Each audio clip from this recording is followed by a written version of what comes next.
the difference between a thug and a warrior, why business leaders should be sheepdogs, and how Navy SEAL Commander Mark Devine wants you to design an unbeatable mind.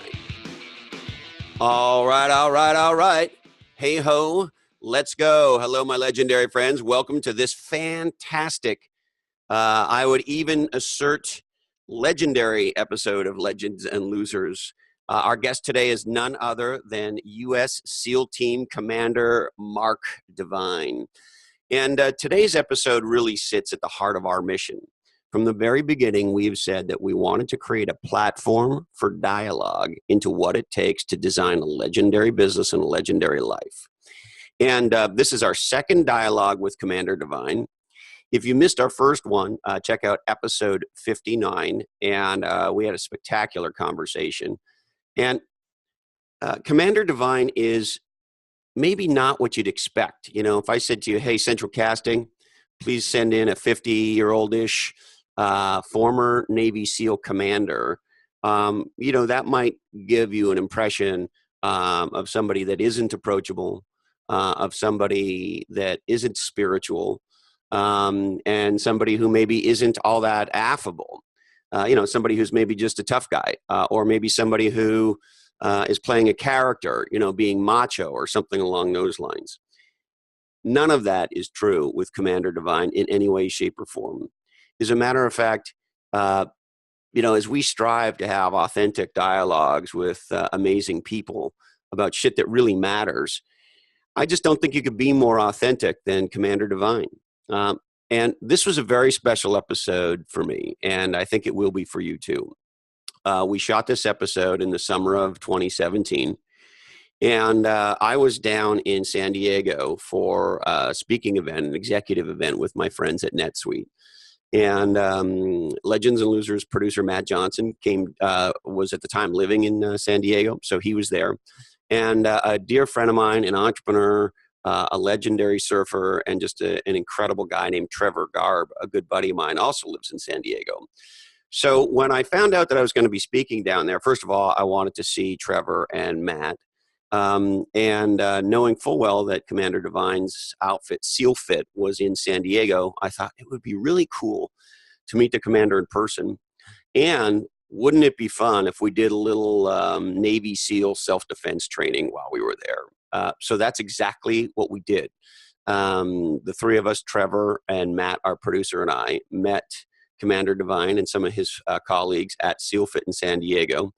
And we spent a little while doing some training. He taught us how to defend ourselves and kick some serious ass the way the way Navy SEALs do. And then we sat down for a follow-up conversation that is every bit as good and every bit as intriguing as our first one, because that's who Commander Devine is. I'd also tell you off the top, if you're not listening to the Unbeatable Mind podcast, check it out, because Mark's podcast is one of my favorites, one that I subscribe to. Also want to tell you, if you're watching video, unfortunately there's no video of our dialogue with the commander. We shot the episode in his studio. Setting up video was not possible, so we had one of these mobile recorder devices. You could hear there's a little bit of an echo in the room, but it's not bad. And we just get on with the conversation with no video. All right, let me tell you about Commander Devine and why I think this is such a spectacular conversation. He is originally from upstate New York. He graduated Colgate University and has an MBA from New York University's Stern School of Business. And he started off his career at Coopers & Lybrand as a CPA. So we're not positive, but there's a chance Commander Devine might be the only MBA CPA turned Navy SEAL.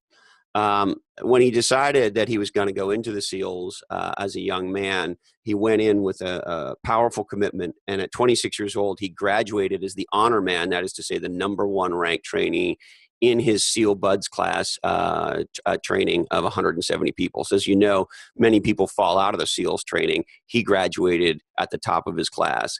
He served his country, the United States of America, for 9 years total on active duty, and then 11 years as a reserve, retiring as a commander in 2011. Since that time, Mark has become a successful entrepreneur, author, his book Unbeatable Mind, same as his podcast, spectacular, speaker, as well as podcaster, etc. He's an extraordinary martial artist, and I will tell you, moving around on a mat with this guy is absolutely thrilling. He has multiple black belts in multiple disciplines and holds a combat certification in what the SEALs call SCARS, which is their hand-to-hand training combat defense approach. And interestingly enough, he's deeply into yoga. He's an Ashtanga yoga teacher and the creator of an innovative approach to yoga called, you guessed it, Unbeatable Warrior Yoga. He's just extraordinary. He's been on every media outlet you can imagine. He is a big-time celebrity, and there's been a lot of popularity today with former SEALs and former serious military folks. And Mark is at the head of that class. This is an extraordinary dialogue, and I think you're going to love it. Here he is, U.S. Navy SEAL Commander Mark Devine. So, Mark, tell us about the different kinds of warriors.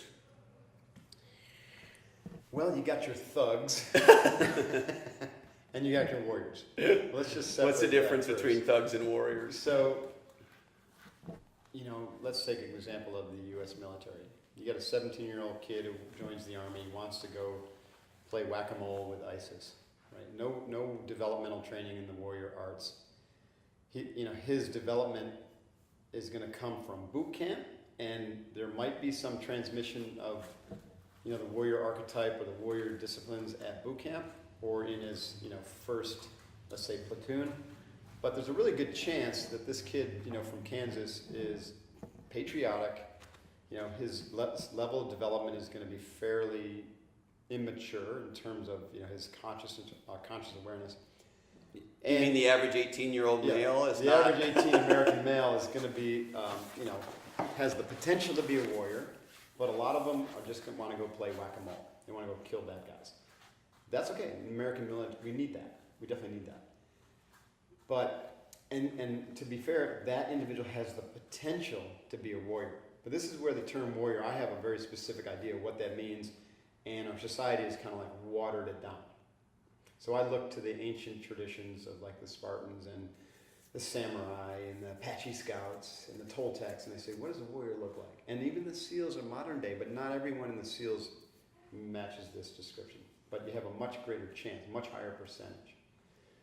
So the thug is someone who's trained to use weaponry and can deploy them in a manner that's going to be violent for a purpose. So you can have thug in the military who's going to go serve the country, but then this guy might come back and land in jail. I've met plenty of military guys in jail because they still know how to use a weapon, but they didn't have the value set or the disciplined mind or the refinement of the warrior to be able to channel that energy in an appropriate direction.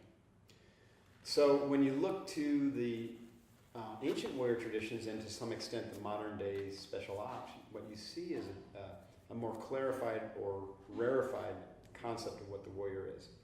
So the warrior in these domains was someone who took great amount of time and great amount of energy to master themselves at a physical, at a mental, at an emotional, and even at a spiritual level. And they never took that for granted. It became a daily imperative to develop themselves, to master the skills of the warrior, which weren't shooting. Those are secondary, right? Shooting and the skills of using the weapons were secondary to the internal skills of the warrior, which were mental and emotional control, clarity, focus, concentration, stillness, right thinking, good thinking, remaining, centered in the midst of the most intense situations, being a good teammate, right? Being able to emotionally connect with another human being so that you're trusted. In order to do that, you need to be trustworthy. I mean, we could go on and on. You write a lot about trustworthy. Yes. In Unbeatable Mind. And interestingly enough, the skills of self-mastery translate almost perfectly for leaders today in this world, because we're entering a period of time where the business world looks a lot like combat did, for me. Is that how it feels to you? Well, it's accelerating. Technology and the kind of like the dissolution of some of the old edifices of the 20th century and the industrial age, the way they're kind of falling apart before our very eyes. Look at our own government is a good example. It's like it's just not seeming to be working. It's because new structures are arising really fast as a result of technology and as a result of this generation of millennials and younger who grew up with the iPhone and grew up with ubiquitous internet technology and Google and everything that represents, and Amazon. And you and I did not, and so we represent the old guard that's being... Hey, who are you calling old? You're a couple years older than me. Both in that category. Right? Yes, we are. If you're over 50, then you're the old guard. And the bureaucratic institutions are breaking down, and technology appears to be causing things to speed up because there's massive distraction, and we tend to have gotten busier and busier. It's not actually speeding up, it just appears to be speeding up. That environment that I'm describing is a lot like a battlefield.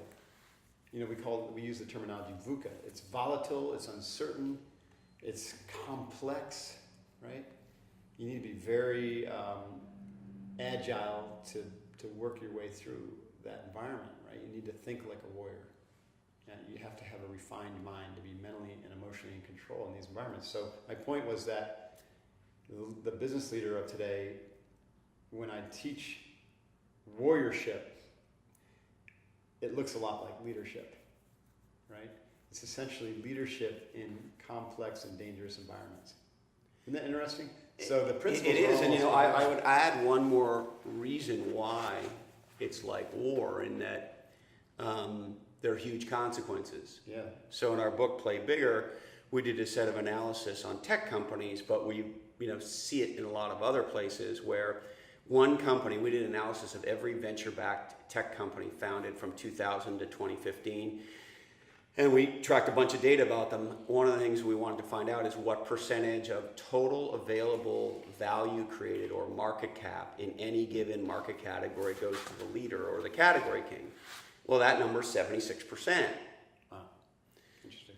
So, and if you look around business, we have more and more of a winner-take-all scenario. I mean, here we sit at SealFit, right? Your buddies at CrossFit, but bam, created a new category. And how old's CrossFit? CrossFit was actually founded in the mid-90s. Yep. But it took off after 9/11. After 9/11. So 2001. Yeah, so less than 20 years, and created a whole new category that completely changed the industry. Right. And now they have a dominant share, and there's a lot of kind of Me Too players trying to be like them. And so we see that dynamic play out over and over and over again. Facebook doesn't have a competitor. They started off with a whole bunch, they don't have one. Microsoft spent $10 billion on Bing. Google has over 70% market share, and last time I checked, they're one of the 5 most valuable companies in the world. The $10 billion didn't matter. And so I guess my only point is, you see all these analogies to a fighting situation, and the interesting thing is, when you get to the economics of it, there are massive economic ramifications for not being the category king, and huge advantages to being that company that takes 2/3 of the economics. This leads to a question, which is, at least with some of the entrepreneurs I talk to in the tech world, they often say, oh, this is going to be a huge space, there's going to be room for lots of others, we just want to build a good business here and all that. And I just look at them and go, yeah, well, see you in bankruptcy court, Jimmy. Yeah. You got to think like a warrior and be very aggressive, unless you can protect, unless you can carve something out and protect it, or your intention is to build to sell to one of these giants, which is what really has happened. Most of the tech companies are doing that these days. That's their exit strategy. But I've had a worry for the last few years, Mark, that we're getting soft in business, that people don't have that warrior mindset. I want to build my business. I want to destroy my competitors. I want to dominate my category. I've had people say to me, you shouldn't say the word dominate. It's just a little much.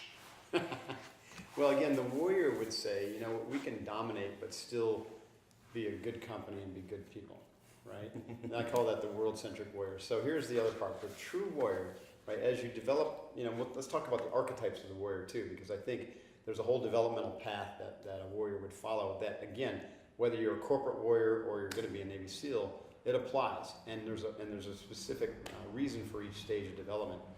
But ultimately what we're looking for is mastery of the self in service to something higher. And if you're an entrepreneur executive, your company is the vehicle through which you serve. So let's use Elon Musk. Musk is a genius. He's always learning, right? He's always mastering his skills and his trade. And he's in service to humanity through his companies, SpaceX and Tesla, right? And probably a number of others that we don't know about. So every day when he gets up, just like the warrior, he knows exactly why he's putting on his pants, right? Is that he's going to go out and serve and try to, either put humanity on Mars, right, or, get rid of fossil fuel, once and for all. So that's the warrior mindset. Mission. Self-mastery in service. The mission is going to be specific to your personality, your skill sets, your passion, right? So if Musk's passion wasn't space and clean energy, he would have found something else to serve in a big way, right? So what's self-mastery in your mind then, Mark? Self-mastery is working to unlock your highest potential, the raw human potential.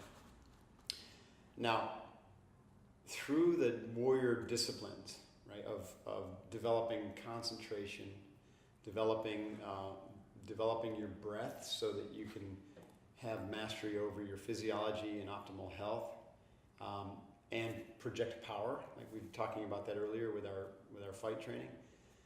Development of the great awareness about how the mind works, and when I say mind, I mean emotions and thoughts, because they're two sides of the same coin. So developing great fidelity and understanding and appreciation for how not only your own mind but the human mind works. And so now, as you progress in the type of training, this is warrior training, that's kind of what I talk about in Unbeatable Mind. You're able to discern things that other people can't see because they're blocked with bias. Now, mental bias, I was talking about that many years ago. Now that's becoming kind of interesting to people, right? And so just knowing that pretty much every decision you make is compromised by some form of bias, right? Well, because context is everything. Context is everything. Language bias, the bias of your family of origin or upbringing. I call all that your background of obviousness. Right? It's obvious to other people because they're looking out, but it's not obvious to you because you're inside the bottle and you can't read the label. And you're inside the bottle and you can't read the label. And you haven't learned to slow down enough. You haven't cultivated the warrior discipline of silence to be able to watch and take control over the thinking and emotional, the cognitive and the emotional thinking processes. So I'm sorry to interrupt you, but I have to. We're sitting here talking to a Navy SEAL who sounds a lot like Deepak fucking Chopra. Why is mindset, breathing, quieting your mind? Why is a Navy SEAL who trains this kind of leadership? Well, Navy SEALs, generally speaking, train this way. Now they won't call it Eastern, but there's a lot of SEALs who train in Eastern martial arts, and now there's a lot of SEALs who are training in the yoga practices of breath control and concentration and meditation. And we've trained a shit ton of SEALs, through SEALFIT. When I brought people into SEALFIT academies and our Kokoro camps years ago, I was teaching them yoga, but I said, like I used the term earlier, we took the fu out of the kung fu. So I taught it to them. First, I explained the practical benefits. So we're not doing some Eastern fairy thing here. I'm teaching how to control your breath so that when you're in combat, you can have the physiological control, so your stress, your autonomic system isn't going to shut down.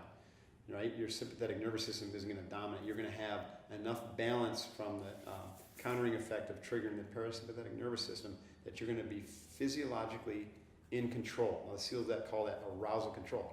So the path to arousal control is breath control. And is this essentially interrupting your body's natural fight or flight to regain control of yourself and then actually think as opposed to just... Yes. Well, there's the in extremis, interrupting, right? So you can get back into control. But the training of it, one thing that's different about us is we teach these skills to be a daily training practice. Just like every warrior has to do certain things every day. And so these become daily practices. So you have a daily practice of what I call box breathing and a daily practice of concentration. And this is what I mean by cultivating silence. There's a lot of tools you use to cultivate that silence. One of the most important and the starting point is the breath control. Because over a period of time, and it doesn't take that long, let's say you begin to feel the effect in 30 days, but certainly like a 6-month practice or a year practice, you'll just of the simple breath technique you've got in your breath, because I've been practicing it. It's not, the breath techniques I've learned in the past feel a lot more complex. This is super simple. Because I can remember it. It's super simple. It's box breathing, right? Why do you call it boxes? Because it's got the pattern is a square. But it doesn't have to be a square, but that's the way we teach it initially.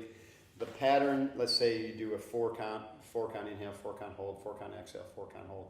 That's considered a balancing, grounding breath pattern. If I change the pattern, it's going to have a different effect on your nervous system. It could either charge you up and put a little bit of juice in your nervous system, or it could calm you down.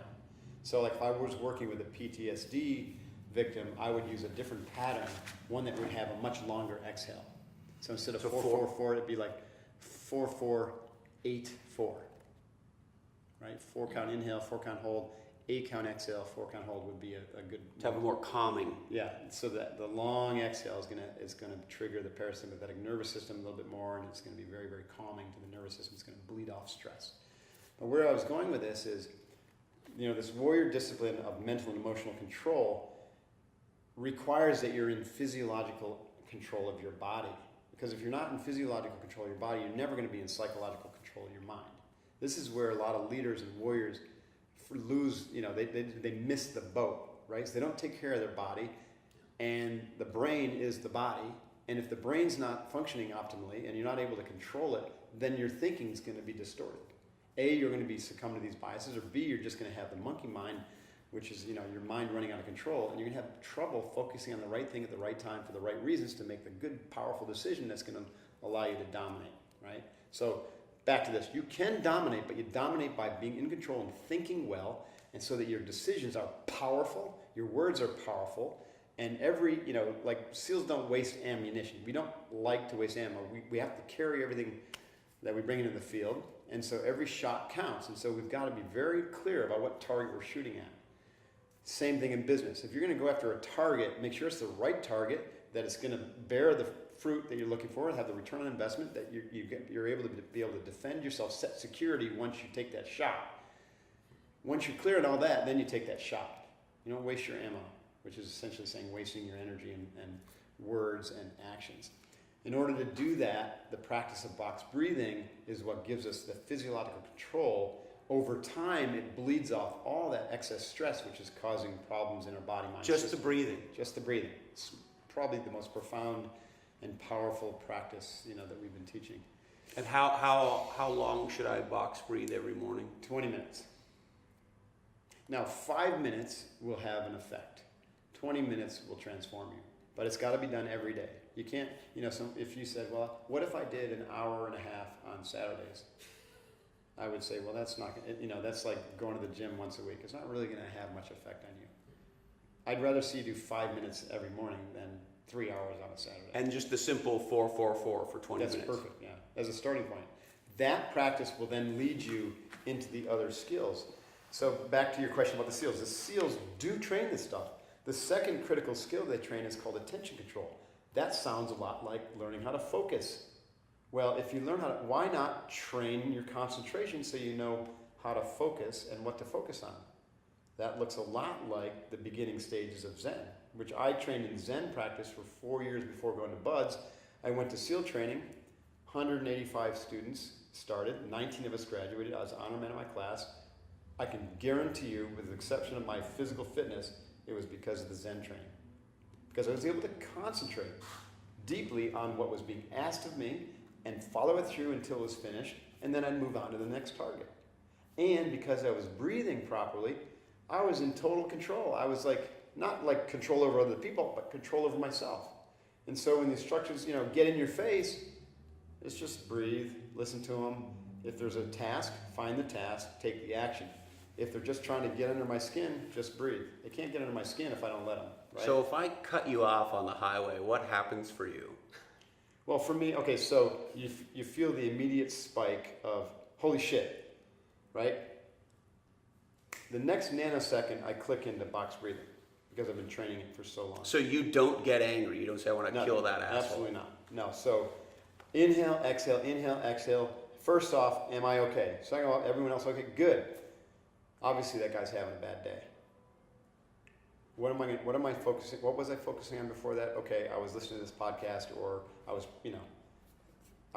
processing some sort of problem in my head or something like that. So back to that, because wasting energy on getting mad at some turd who cut you off is a waste of time, and warriors can't afford to waste energy. Right? Now that's after many years of practice. I don't get mad. My wife is like, "Come on, Mark, you got to get mad at something." I said, "I get angry, and I channel that angry feeling into determination, right, or something like that. I don't get angry and lose control." You mentioned that in unbeatable mind. So what does that feel like inside? So here's the thing with emotions. Again, this comes from the practice. The warrior discipline of concentration opens up the ability to concentrate on a really important thing: your own thoughts and emotional patterns. In order to do it, when you start that practice, then you open up a little bit of space in your mind, and so you end up literally seating yourself into it in a different area where you're really beginning to take perspective on your own thinking. The Buddhists call that simultaneous mind, right? So you basically train that simultaneous mind that can watch your own thinking. Is this what some people call the third person consciousness, where you can... Yes. It's the same thing. Yeah. It's the same thing. I've also called it the witness. Yes. Right? So the witness. Some people call it the third eye sometimes. That might be a little bit different. Like, so now it depends. There's another stage where you're tapping into universal intelligence. This precedes that. So you can have the simultaneous mind, or the ability to take perspective on your own life and your own thinking without being connected to universal consciousness. That's a higher stage of development. I mean, that's something we can talk about a little bit later.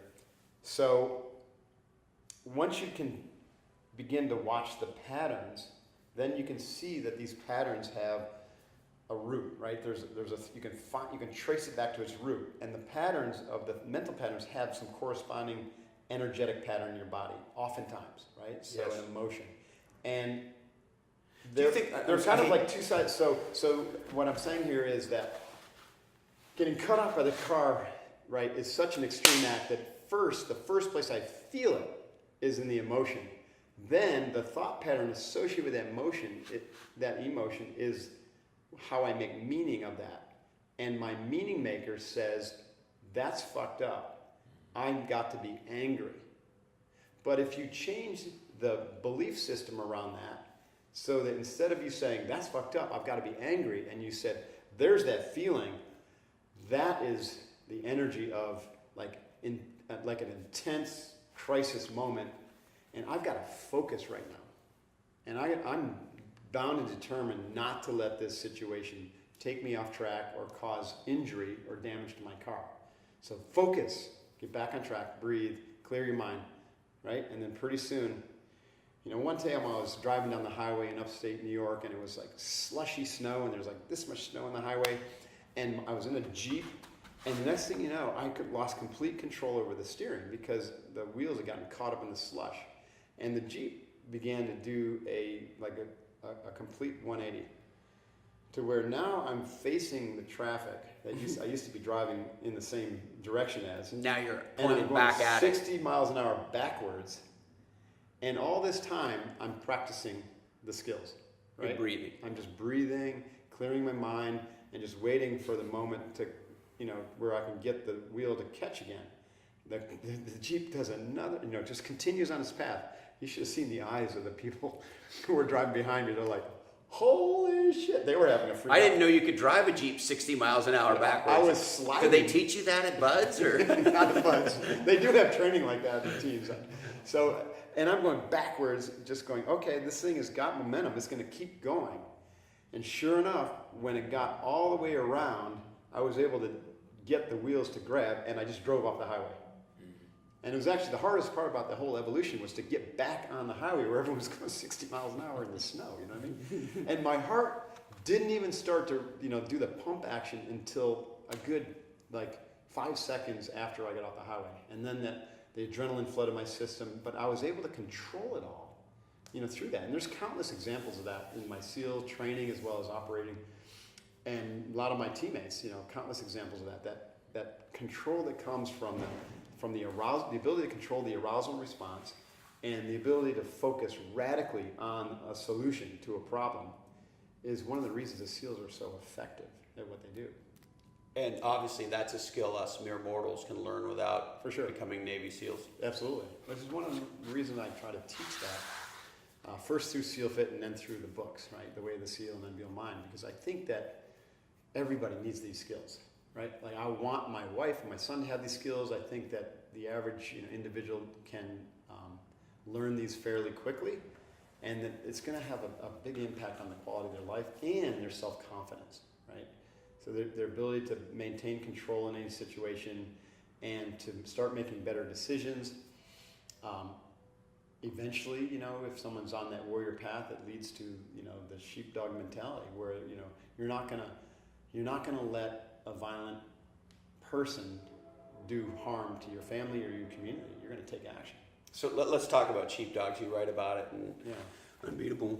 So Colonel Grossman wrote the book on killing, right? It's a fantastic read on the psychology of warfare and what happens to the human mind and how the U.S. military trains, right, someone to stay in control and to be able to take the actions that they take.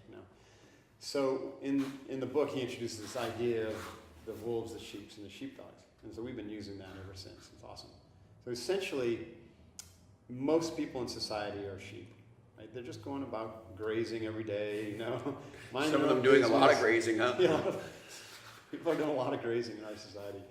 And they're good people. They don't want any harm. They follow the flock. These are the people who are, buying what everyone else buys, and, they're good people, but they're just getting through life. Now, there's also wolves in our society. It's a much smaller percentage. Wolves are either antisocial, but usually antisocial aren't violent, but they can be, or asocial, which means they have no moral fiber. And the asocial tend to be the criminals. So the criminals are like wolves, where they kind of follow the pack of sheep, or they don't call a pack of sheep, they call it a flock. They follow the flock, and they just kind of circle around the edges, and they wait for a weak sheep to kind of lose his way or, not pay attention, and then they attack. So that's the wolf. Now, fortunately, there's a certain breed of dog that has the capacity for violence, but can control it and makes a good pet. They're social. They're not asocial or antisocial. They're social dogs, but they're very, very aggressive and can be violent. And they when they're trained, they're even better. But generally speaking, that's their DNA. We call these the sheepdogs. The sheepdogs protect the flock from the wolves. So in our society, first responders are sheepdogs, and generally speaking, most military, unless they're just thugs, are going to be sheepdogs. And my premise is that if you're a intelligent and fit human being in our society, male or female, then you need to train to be a sheepdog, because it doesn't have to be a career. It is an attitude that you step into when the need arises. And the great example I have for that is if you're a mom and you've got a 6-year-old daughter, and you're in a parking lot, after the play, and you're bringing your daughter home after the play, and suddenly a wolf comes and tries to take your daughter. If you've got a sheepdog attitude, and a lot of women do, because they're naturally not going to let anything happen, but if you're trained as a sheepdog and you got the attitude and you're trained to control your arousal state and to control your attention, and maybe you've got some basic skills like we addressed earlier, then you're going to take care of that situation, and Mr. Wolf is going to go away really quickly with his tail between his legs. And there's countless examples of people who've been through our training or through some of the training we've talked about. So everyone has, in my opinion, especially in this day and age where terrorists are becoming homespun and running their vehicles into crowds or attacking movie theaters. I mean, you just cannot wait to be a victim, right? You need to have a sheepdog mentality, and the sheepdog mentality also means that you feel compelled to go get some skills. So you attend a firearms course, you attend some self-defense training, like target focus training or something along the lines that we talked about. Krav Maga is another great one. And you learn some basic skills. Doesn't mean you have to be a Navy SEAL or train as hard as a Navy SEAL. You just need to be able to take care of business, and that's 90% attitude, mindset. That's the sheepdog. And what if I wanted to be a sheepdog, but I didn't want to be, Commander Divine, and I didn't want to sign up for a 12-year program? Well, I want to be Commander Divine, but that's just me. What's the base level kind of sheepdog skills training that the average mom or dad or entrepreneur or CEO you think needs to be able to do what you described? Well, you need some sort of immersive training that kind of like shocks you out of your complacency and into a mindset that you can do this, that you can take care of business, that you're capable of far more. So this is like our SEAL Fit training. We have a 3-day program, and then we have the pre-state resistance, which is the 50-hour Kokoro camp. 50 hours non-stop physical, mental, emotional Kokoro. Kokoro means heart, mind, putting your heart and your mind into your actions. That training itself has developed many, many sheepdogs since we launched it in 2008. One example, we had a superintendent of a school who came to Kokoro camp, went back to his school, and sure enough, 6 months later, had an active shooter bring his weapons, an active shooter situation, bring his weapons, but he was able to go prevent the attack. He was able to prevent the attack because he went, essentially what he did is, instead of following the protocol, nice, thanks. Instead of following the protocol, which was call 911, lock the school down, when he got a text that there was a kid with a backpack with weapons and he was in the cameras, right? So that would have been, the sheep mentality. The sheep mentality is, we've got a sheepdog over there, he's called a police officer, the process is to call the police officer, lock the school down. Sounds sensible, right? Yep. Always leads to death. Always. Right? Because it takes a while for these police to come. And in the meantime, Mr. Shooter gets wind, right? Or he executes his plan, and people start dying, right? So what this guy did, because the 50-hour Kokoro camp isn't designed to basically teach you, how to stop a threat. It's really the mindset I'm talking about, and the mindset that hey, you got to take responsibility for yourself in dangerous situations, and in order to do that, you got to be physically and mentally in control and confident. And you got to make really good decisions, split-second decisions. That's what I'm talking about. So that's the first step. So he was able to do that, and he was able to charge into the room and literally just grab this guy by the collar and grab his backpack and hand it to an associate. And they they forcibly took this guy and put him in a room where he was sequestered until the cops came. And there were weapons and ammunition in his backpack and more weapons and ammo in his car.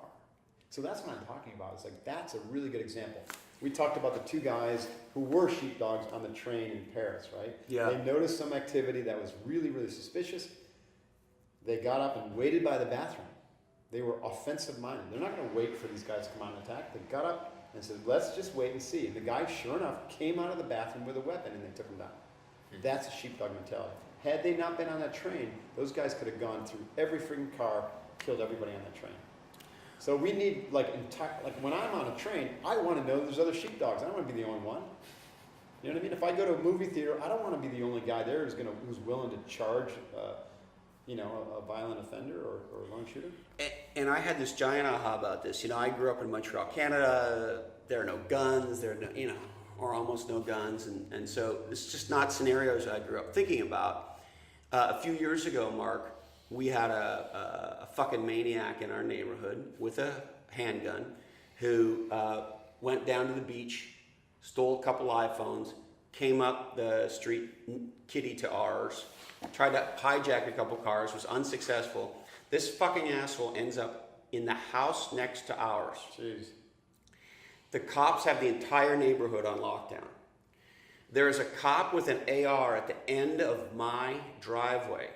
My mother is visiting from Canada.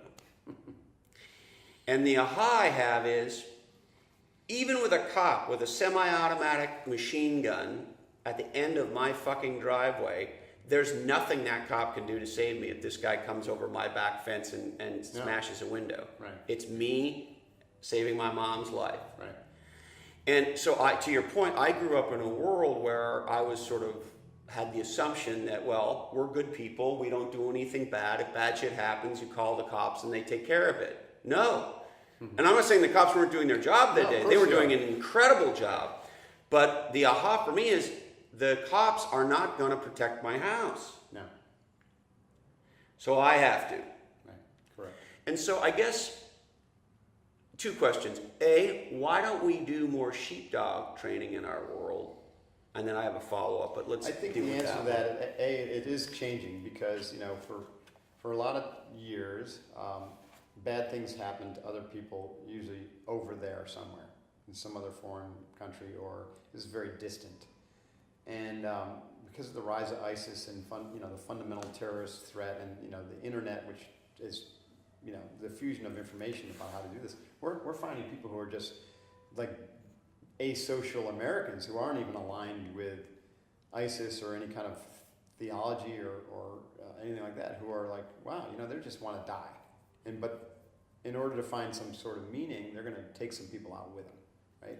So it's happening more and more frequently. So it's starting to enter the consciousness of the public that, hey, maybe we should do something about this. So like firearms training is going through the roof. I have a lot of SEAL friends who are, who've got outstanding courses to teach firearms, and like I said, target focus training is the offensive mindset of self-defense. Tim Larkin's doing really well with that. Our training is really more about how to think and how to control yourself and optimize your internal potential so you maximize your performance. But it fits very well. It's almost like a preparatory thing, because if you go learn how to shoot a gun, but if you get paralyzed by fear when someone starts coming over the fence, then what good is the gun? You first have to control your mind and emotions and know where to point the damn thing. Then you learn how to do the weapon. I didn't answer your question. I'm saying it's changing. I think the mindset's changing. The reason this hasn't been effective is, people in our society have been just really cooked to think that someone else is going to solve the problem. Right? We've really taken on an attitude that we've got this government, we pay taxes, the government is going to essentially control large aspects of our lives, and one of those is the common defense. And us sitting here know, we just talked about that. That's not practical. But it's actually not true. It's not true. But that's what, even when they're doing their job, that's what they've been telling people. That's what they got people to believe, and it's just flat out wrong, right? And even a police officer will tell you that it's wrong. When here in California, you can't even get a cop to show up for like an auto accident unless it was major, some major crime was committed. If it's a fender bender, they said, yeah, just take care of it. It's insurance. You know what I mean? They don't have the time. Population has gone, has exploded, and the police units and the sheriffs, they don't have the budget, right? A lot of them are cutting the budget. They've all been, militarized in their training, which is giving them this kind of outsized reputation that all the SWAT TV show, everyone thinks that, even if someone's sniffing around your house, that the SWAT team's going to descend. That doesn't happen that way. You know what I mean? So, and that's part of the other part is just the whole rampant, I would say, pussification through political correctness. And God bless you, Commander Divine. God bless you. And so people think that, let me say this without getting in trouble. People think that just if you want to go learn how to use a weapon and defend yourself, that other people are going to judge me, right? And the people who are judging you, if you decide to go train yourself in weapons, what they're saying is, hey, you're a right-wing nut, or you're a prepper. Not so. Not so. I mean, most CEOs, most entrepreneurs I know and train, they want these skills, and they know they need them, especially if you're traveling abroad and you got your family at home. Your family might be a target of kidnapping. You can't wait for someone else to take care of business. I had a really wealthy hedge fund guy come up here and train with me for an entire week. And then, you know, he wanted to take it further, so he hired a Navy SEAL named Chris Kyle. Remember Chris? Mm-hmm. Yeah. So we introduced him to Chris Kyle. Chris is a Texan. This guy's a Texan. Chris went down there and, you know, helped him out, became his director of security, and then he set Chris up with his long gun, you know, sniper school. He was taking care of business. Like, he didn't want to be a victim. You know what I mean? Didn't want to be a victim. Didn't want someone to come, you know, take his family and ask for $1 billion. Right? Kidnapping is a big problem for wealthy people. So, you know, what I say to them, if anyone's listening, is you got to train yourself. Right? It's good to have a bodyguard, for sure, but that's second line of defense. Or maybe that's first line of defense for you, but you got to train yourself too. So, and I know you've talked about this. I'm a huge fan of your podcast, which I recommend to everybody. It's fucking great. Thank you. And you've talked about this on your show. There are some people who think, well, you know, if I get trained in self-defense, or, you know, whether it's using my body to defend myself, or weapons, or both, or this chair, or whatever it is, that, you know, what we think about, what we focus on, is what we manifest in the world. This is some bullshit that we hear today, right? So if I go and I train myself to be able to defend myself like Commander Divine, that I'm going to be opening myself up to this, that the world is now going to bring me this violence into my life. Yeah.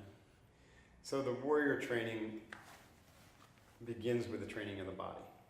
That's the warrior athlete, right? So when warrior is young in his development, he's going to be an athletic person. When I train Navy SEAL candidates, they're athletes who are looking at a warrior profession as their sport, so to speak. And they don't use the terminology sport, but I'm paid to use my body. There's a certain set of skills I need to develop. There's a certain body type I need to develop, and certain capacities I need to develop as a warrior athlete. Once you get through training, suddenly you begin to accrue the skills of the warrior, and guess what? Very quickly you're put into a leadership position. Now you're a warrior leader. The warrior leader does not stop becoming or being a warrior athlete. The warrior leader transcends but includes the warrior athlete, right? So as a leader at SEAL Team 3, I was out there training my ass off every day with my guys, right? And, you know, maybe I didn't spend quite as much time because I had other skills to develop and other tasks and things to do, but I was a leader and an athlete. Now, once you begin to develop your leadership capacity, you realize that this is a lifetime of study. The warrior arts, the leadership arts is a lifetime of study. So I better get that MBA. I better start reading some books on leadership and business and art of war.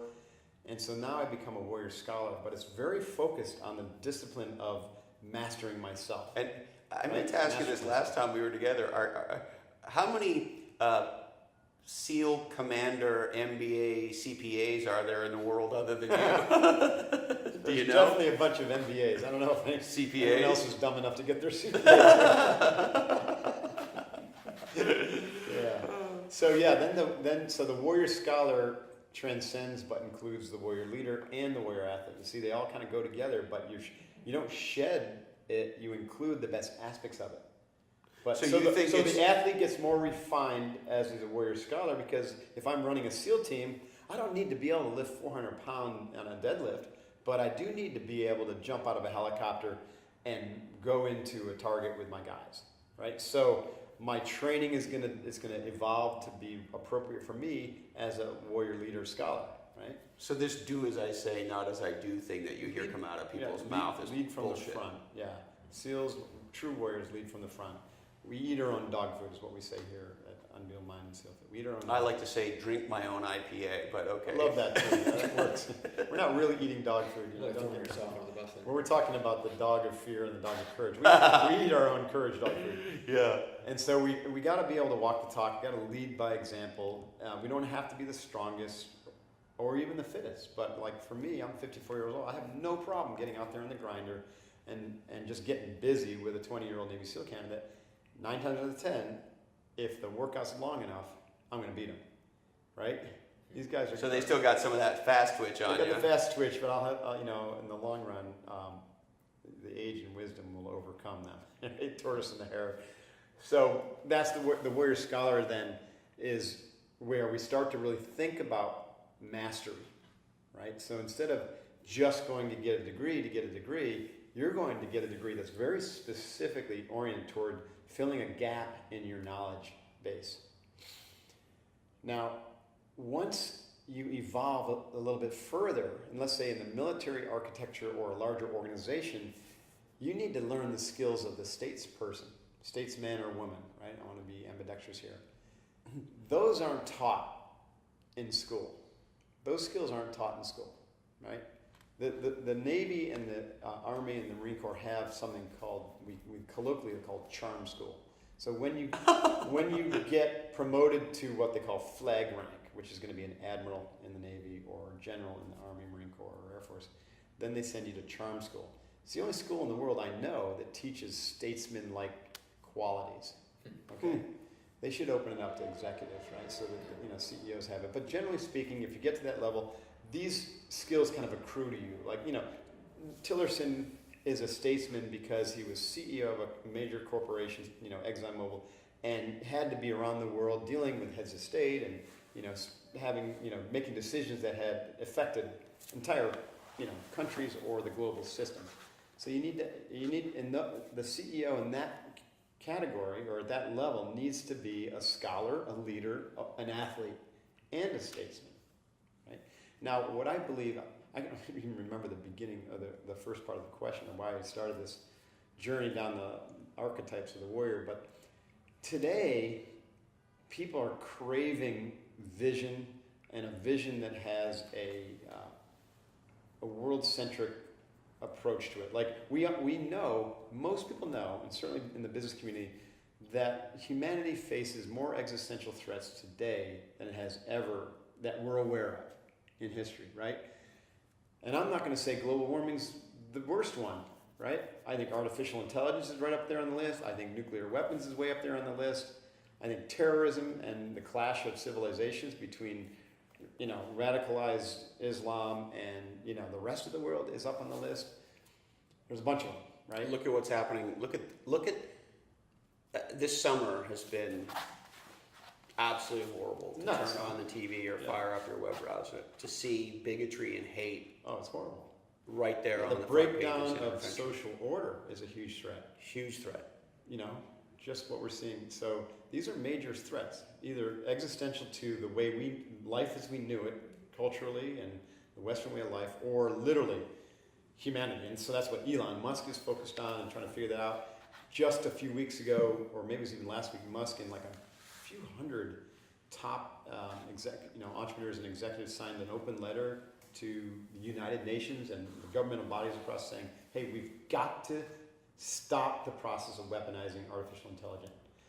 A day later, Google came out with an article saying, hey, we've been toying around with AI in gaming, and what we notice is as they get more complex, they get more aggressive, right?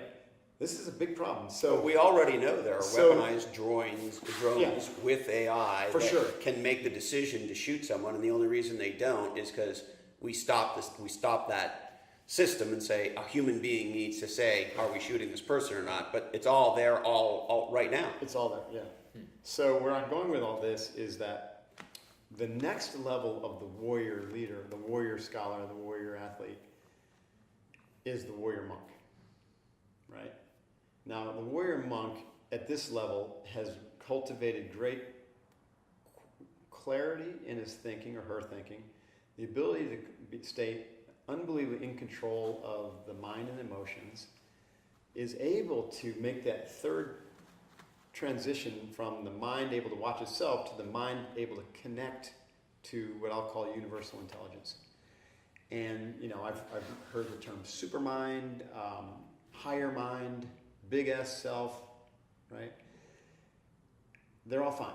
Yep. Right? There's no, keep religion out of this. Some people call it a G word. Yeah, you could use the G word, if you're coming from that perspective, and it's all the same energy, right? We're talking about when the warrior monk individual, whether it's a CEO or an Navy SEAL, is able to connect with that level, that's when the intuitive self opens up, right? That's when you begin to get information that just wasn't available to you using your normal faculties, right? Your belly, the instincts of the belly, the instincts of the heart, the intuition of the heart and the insight, right? Back to the third eye. The third eye is actually pineal gland, and there's great, vast potential that the human mind has when it's connected to universal intelligence. That's going to become the next domain for leadership development, to be able to teach people how do you tap into that. Not so I can go make more money, but so I can do the right thing, both for my company and for humanity, right? So we get people starting to think multidimensionally and say, you know what? What's right for humanity? It's not just about my pocketbook here, right? It's not even just about my shareholders. So movements like conscious capitalism that was started by John Mackey, that's a great movement, quadruple bottom line. Do what's right for the environment, do what's right for humanity, do what's right for your shareholders, do what's right for your stakeholders, including your employees and your value chain. Why not? And if profit has to be nipped by 5% in the short term because of that, it doesn't matter. And they've already done enough studies that show over the long term, those businesses dominate, right? And you'll see some of that activity probably already in places like Amazon and everything. It doesn't account for their, how they're dominating. I think that's an anomaly based upon them being first when the internet was born, right? Google. We could talk about that. Not first, but yeah, okay, I want to. I'm looking forward to read your book because that's. It turns out first mover advantage is not an advantage. It's not an advantage in this world. No. I meant it. Let me push back on that. When nobody else knew what the internet was, and someone like Amazon, Jeff Bezos, had a vision, and he stuck with that vision. He got so far ahead of everyone else that it was very difficult to catch up to him. So, but now that the internet, now that we're in this new paradigm, like there's humanity pre-internet and post-internet. It's such a game changer. Yes. When I say the internet, I'm talking about the totality of the cloud, everything. AI, and everything that's Mobile happening. computing, the whole thing. There's life up before that, and now there's life after. And we're only talking since 1993 or 4 when Mosaic, launched the browser or Netscape. And in my opinion, the party didn't really get started. I mean, we had a party in the late 90s in Silicon Valley, and fucking A, was it great while it lasted. That was a pre-party, right? But that was the pre-party, yeah. The party in the rest of the world. Started with the cloud.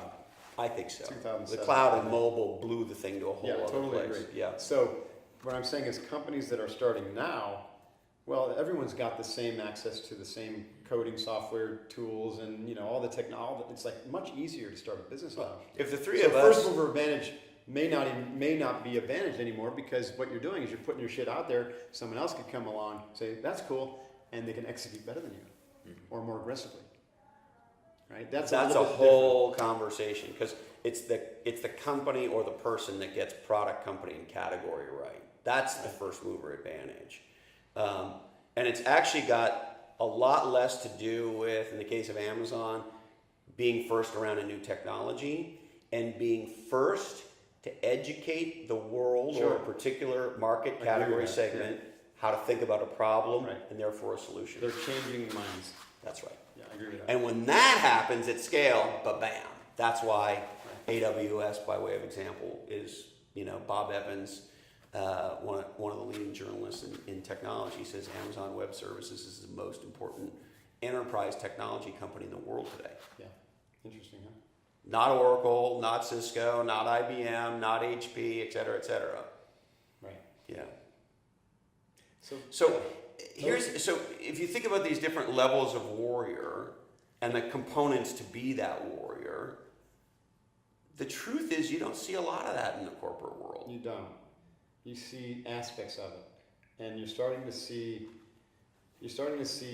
scholars embrace the athlete again. I think we were talking earlier about CrossFit. CrossFit is really, and SEALFIT to some degree, has really opened people's minds about, hey, not only is it fun to work out again, but I have more credibility as a leader because I'm training, and often training with my team, and I'm fitter, and I'm looking more the part, and I'm not, people see that I'm taking care of my body. Well, that's good for business, and it's good for you because you're now more confident and crazy. Yeah, but Mark, I'm the CEO of a company, and I don't have time. I hear that all the time too, and so we can debunk that myth, because I can, give me 20 minutes a day. 20 minutes a day. For physical fitness training. Yeah, for fitness training.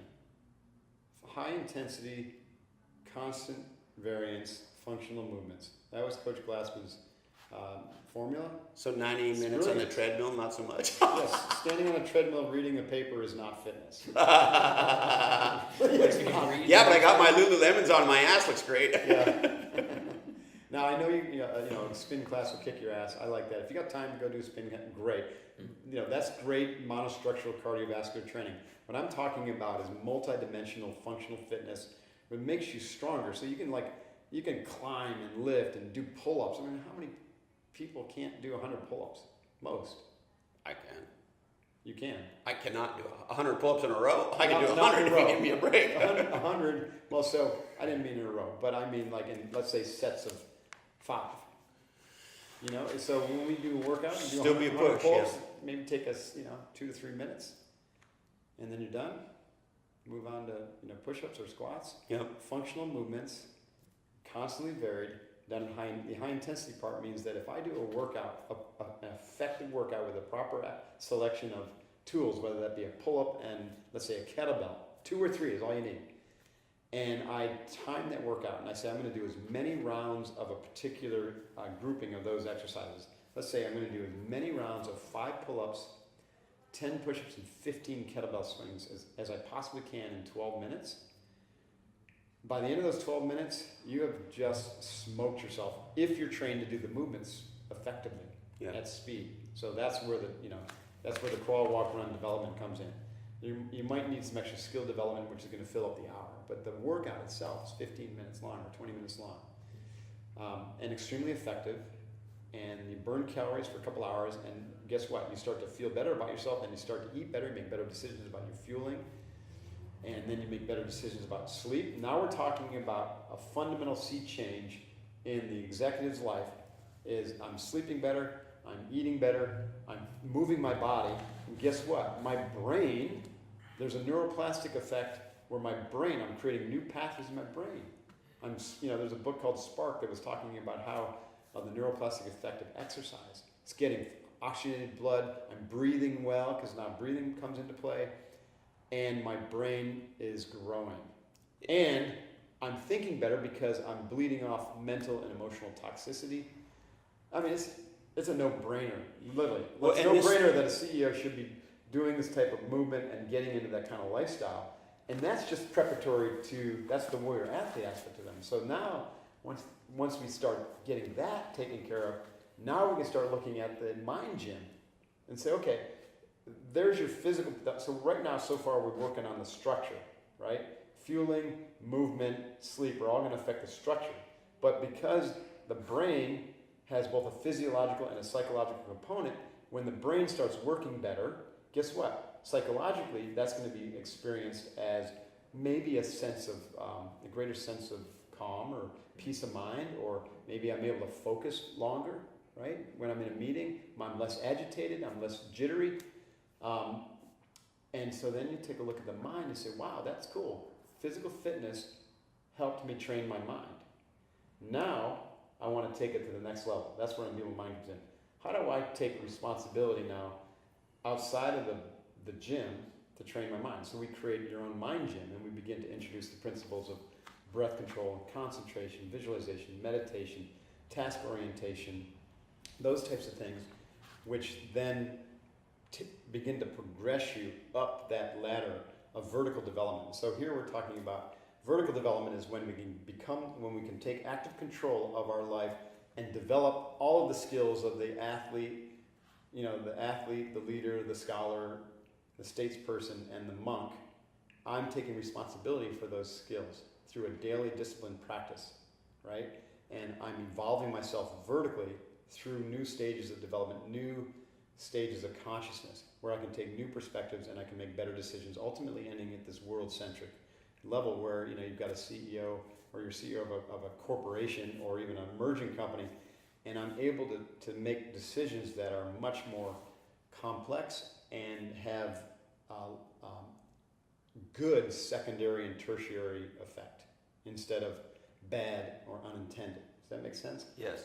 So this is the next stage of development, and that feels a lot like warrior monk training. We just strip out all the stuff that came with it from the industrial age and say, this isn't, you're not training to be a monk to go sit in a seminary or a monastery. You're training to be a CEO who's running a global corporation or, an entrepreneurial endeavor who has those same skills, but your service is through your company. So now go out and do great things, but do them with that level of awareness, not at a lower level where you're just trying to line your pocketbook and play whack-a-mole, like the thug. So that's cool. In the past, leadership development was a horizontal skill. It's kind of like, I'm going to go learn how to shoot. That's going to make me a Navy SEAL. No, right? There's some other skills. Or the leader saying, I'm going to go to 7 Habits of Highly Effective People, or some other leadership skills course that's going to give, or a communication workshop. Those are going to give me some horizontal skills that can only be applied from the level of development that I'm at. Once I vertically ascend to the next level, those same tools will be applied in a more effective and efficient manner. It's reminding me, I don't know who said this quote, so you'll please forgive me, but an old quote that goes, who you are speaks so loudly, I can't hear what you're saying. Yeah, but we seem to live, Mark, in a world where people just want to, can I pay you some money and just make me the warrior monk? I don't want to do all that fucking work. Yeah, it reminds me of the whole hacking community. And I've got some friends, Dave Asprey is a colleague of mine at Bulletproof. And there's a place for that. Like there's a place for, bulletproof coffee, which is going to give you a quick, protein or fat hit. Good, do it because your brain needs fat, and it's going to get you in a state of ketogenesis. All that's good. That's not going to evolve your character. It's not. Now, does it fit that first domain of the warrior athlete? The CEO is an athlete. You bet it does. So it's foundationally working on the structure. Nootropics, a good one. I'm a fan of Qualia from Neurohacker. They're one of your sponsors, right? Right, they're a sponsor. Yeah. Now, Qualia is a very good product. What is Qualia doing? Well, it's going to. It's a nootropic. It's a nootropic. Yeah, nootropic or nootropic. That's going to make the essentially my pathways are going to be cleaned up and they're going to be a little bit more efficient and effective. And you can feel an effect when you take Qualia that you're more refined, you're a little bit more alert, you're a little bit more focused. That's a physiological thing. It's not going to change who you are. It's not going to change your character. Right. Right? It's just sharpening the tool. It's sharpening the tool. So people can mistake the tool for development. Say, well, I'm gonna start doing bulletproof coffee, and I'm gonna do Qualia every day, and maybe I'll go to a seminar, where I'll learn some new skills like mindfulness. But so the mindfulness is the closest thing that you could get to actually a developmental tool that could really change who you are. But going to the seminar doesn't change who I am. I have to then, in a disciplined manner, like a warrior, develop the space and the place and the discipline to train that every day in the right way. Right? A lot of people aren't even using the tools in the right way because they haven't been taught how to effectively use mindfulness, so they're just sitting in silence and thinking. Now, sitting in silence and thinking has some stress management benefits, but it's not going to develop the concentration and the awareness of the Navy SEAL, or it's not going to evolve your character. Right? Yeah, and Chris, what you were talking about, when you really get down, like the people that say that kind of thing, what they want is they want a tactic and not the strategy, because strategy is a lot harder to implement. Yeah. Yeah, that's right. So development, the warrior uses both. The warrior has a strategy with a long-term vision, and then the tactics and tools will change, right, based upon best practices and what works for them, right? And this is another thing, is warrior development is very personal. And the Navy SEALs, people have different things that they do, like even with fitness training. Some people are really into the CrossFit, some people are into the run, swim, run thing. It's personality dependent, right? So you need to make sure that whatever tools in the mind gym that you select are right for you, right? Because first of all, there's literally, we're teaching our 2-week Kokoro Yoga teacher training right now, and we're introducing hundreds of different techniques for breath training, for concentration training, for visualization, for meditation, for movement with awareness, movement, for energy, movement, to develop confidence, like martial arts. So Kokoro Yoga involves the combination and selection of all these tools for the appropriate application for development in your own life. It's basically a personal practice for warrior development. And we call it Kokoro, which means heart, mind, yoga, which means integration, right? So the idea is to integrate yourself as a human being so you can access your greatest potential so that you can perform in service to whoever it is that you're meant to be serving in life. So that was a long-winded kind of way of, you got me off on a little tangent there, but That's okay. I like to chase rabbits down zebra holes. we were running down some rabbit holes there big time. But we did kind of lay out the whole archetypal path for the warrior athlete all the way up to the warrior monk and talk about what it means to be a world-centric leader. That's profound if we can really start thinking that way and developing our younger generation and leaders that way. Because the world is not going to get fixed by using the same strategies and tactics that got us to where we are. Right. And the amazing thing about what you're saying is this is not a conversation, Commander, that happens in business. Not very often. No. You know, a conversation. I'm starting to have it with executives who come to our Leadership Academy, which is our 3-day event. We're having it with, you know, professionals who come to the Kokoro Yoga. So it's starting to happen. I'm very bullish on humanity to kind of like get in front of things when things start to unravel. And we say that, you know, that's why I'm very intent on teaching these warrior strategies and disciplines from ancient to modern, but also contextualize them in a way that makes sense for a busy American or Canadian professional or whoever, right? European. Canadians, we're not that smart. I like Canada because it's the largest gated community in the United States, so it's fun to go up there. Yeah, exactly. Bad joke. So where I was going with this is when things get shitty, warriors step into the breach. The sheepdog mentality is the warrior steps up to take care of business. The warrior is willing to accept the risk. So if we could get corporate leaders to begin to think like warriors, guess what? They're going to step into the breach because governmental institutions, both national and international, have completely failed because they were built for a different age. They are not equipped to deal with this era that we're heading into or that we're already in.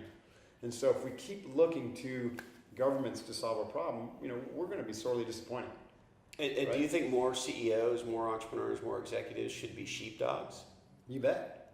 Absolutely. Now, I'm not saying they should go, they need to work with and within the structures so that we can evolve them, but also there's a certain, you know, kind of like, there's going to be some rogue warriors who like need to go solve some problems. Again, back to Amazon. I love this about Jeff Bezos.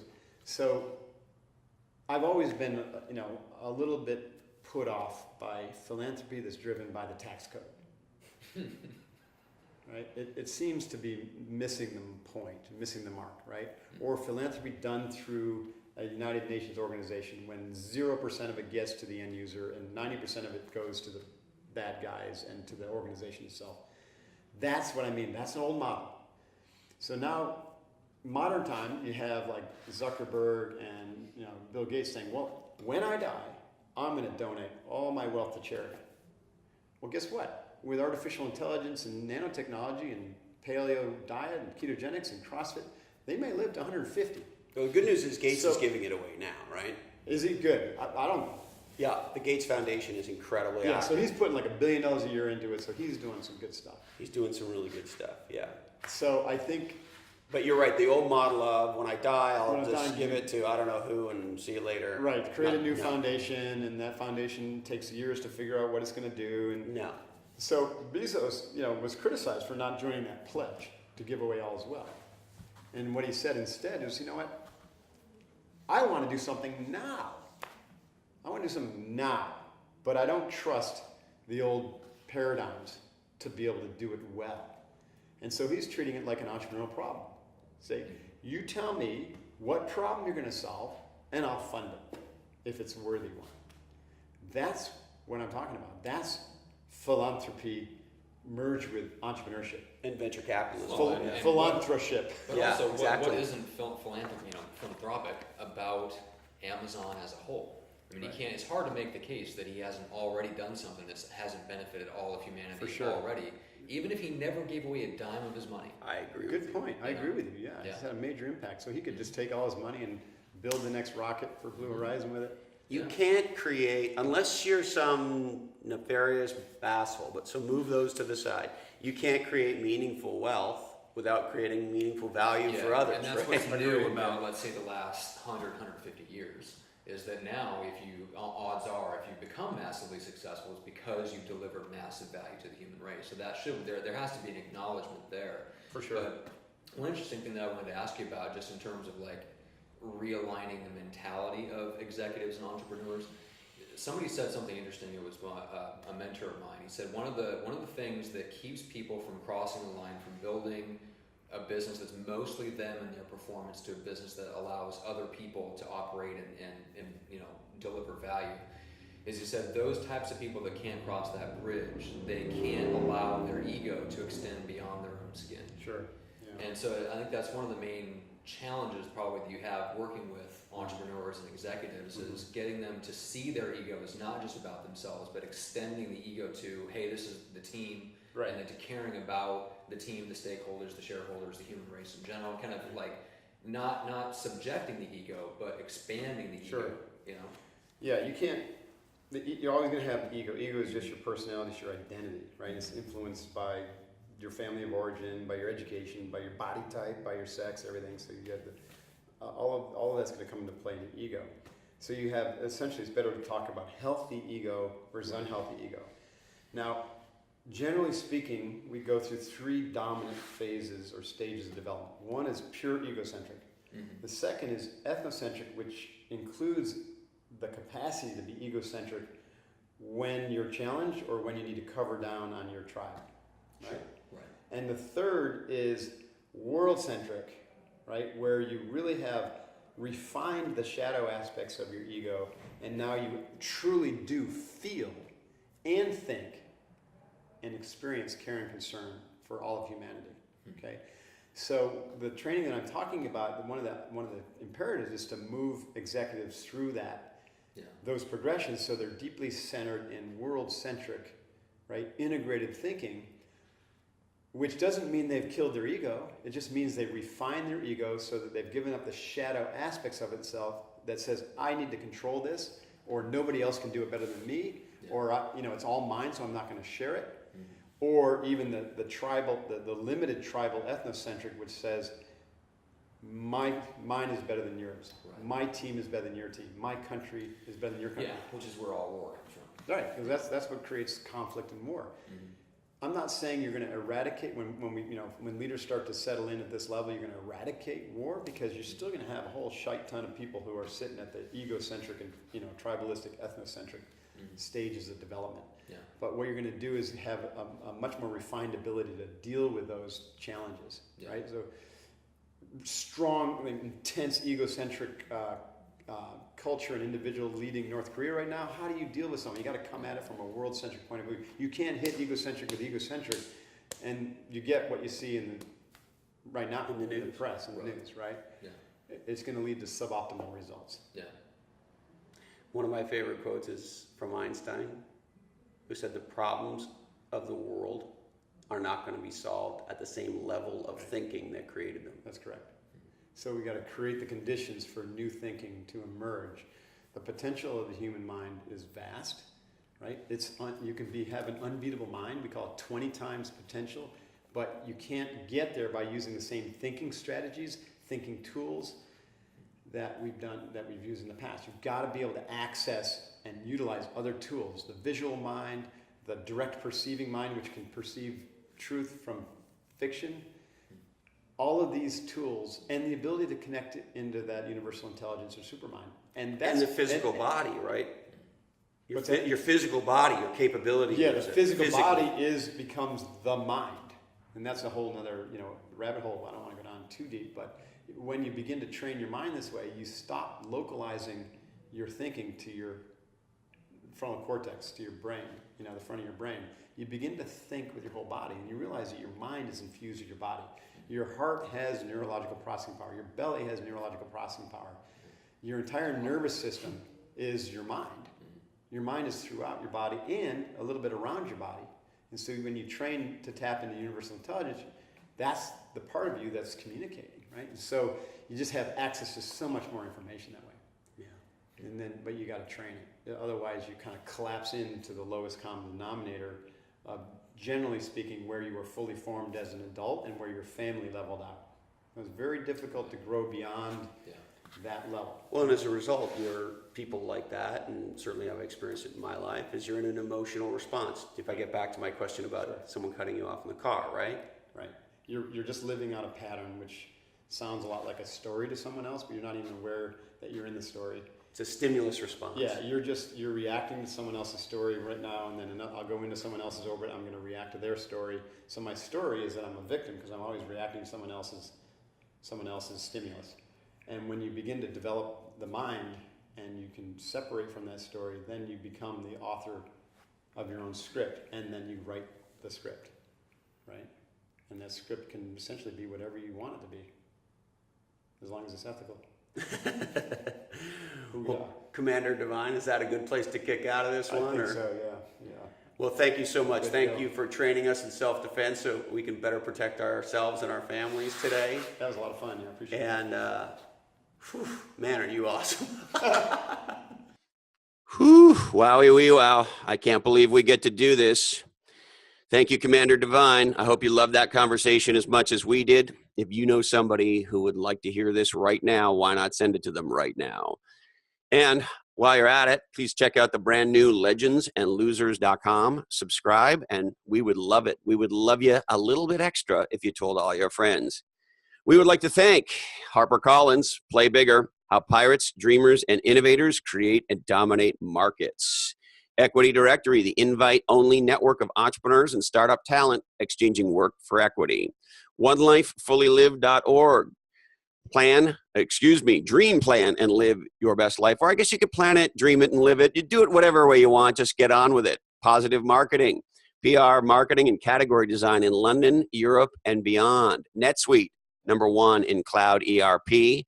The World Wildlife Fund. Check us out because the planet and our wildlife matter. The incredible book, Faster, Higher, Farther, The Volkswagen Scandal. An incredibly important read from our friend and guest, Jack Ewing. Mint Systems with a Y in beautiful Santa Cruz, California. Green buildings that make money at mintsystems.com. 800 CEO Read. Business books. Don't be a loser. Read some. And while you're at 800ceoread.com, pick up 10,000 copies of Play Bigger. Interviewvalet.com, podcast interview marketing. Get on some podcasts and get some business done. 1185 Design, building the brands that matter in the heart of Silicon Valley. Vixen 2, coaching you to hack the future. Our friends at Project Relo, a nonprofit offering an extraordinary leader experience with America's military veterans. Check out Project Relo and themarketingjournal.org, what legendary marketing people read. All right, we would like to remind you that today's information is provided to you solely for informational purposes, and this oddcast is the sole property of the Legends and Losers Oddcast Network, and we would love you just a little bit extra if you shared the shit out of it. Now, we do have to warn you, this oddcast is highly flammable. We'd like to remind you what you put into your mind is what you get out of your life. Only fart in an elevator of 3 or more. Keep your hands up and your chin down. The tragically hip was right. Support your local Navy SEALs. Train martial arts. Thank you so much, Dandy Candy. I love you, Mom and Dad. And hey, Colin, this oddcast really ties the room together, doesn't it? That's it, my legendary friends. Our deepest apologies today go out to Harvey Weinstein. Sorry, Harvey. We just ran out of time for you. Thank you for joining us, and we hope to see you again on another episode of Legends and Losers.